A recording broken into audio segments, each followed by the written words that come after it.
Look, I have two short questions. One is, Minister, will you, in view of the failure that has happened with the customs and with the whole rigmarole at the ports and the food being dumped, drivers being incarcerated and held up, and hauliers being destroyed, will you appoint an outside facilitator with experience in trading and IT and in business to bring this together and knock heads together?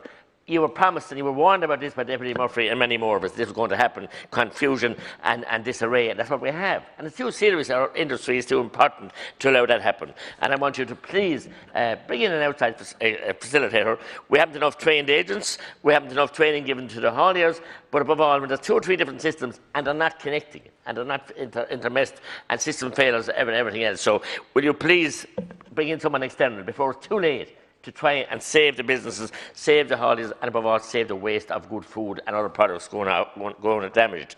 And the second one is in relation to the Algerian students coming into LIT. We have been told we can't go 5 kilometres, and people have been prosecuted for going 5 kilometres. And this flies in the face of all that. I have a daughter in LIT, and many other people have. They're all at home, told they can't travel beyond 5 kilometres.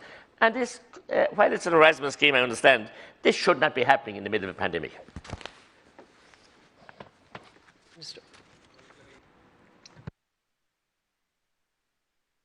Let me turn my microphone on anyway. First, thanks.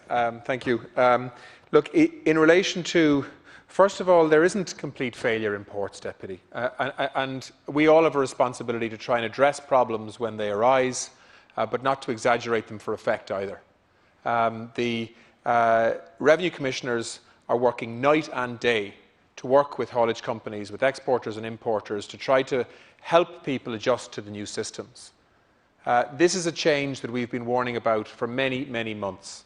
There's been grant aid available, there's been advice available, there's been multiple stakeholder engagements, hundreds of them, and there continues to be with the Irish Road Haulers Association and with many other sectors as well.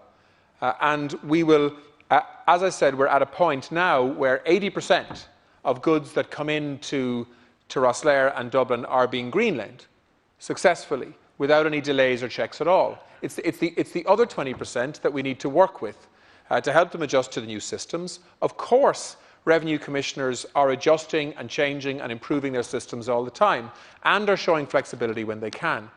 Improving some kind of outside, or introducing some kind of outside czar to come in my view, will not improve the situation.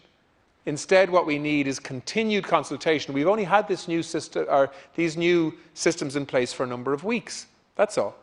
There was always going to be a difficult adjustment period to the new realities of the United Kingdom outside of the customs union and single market.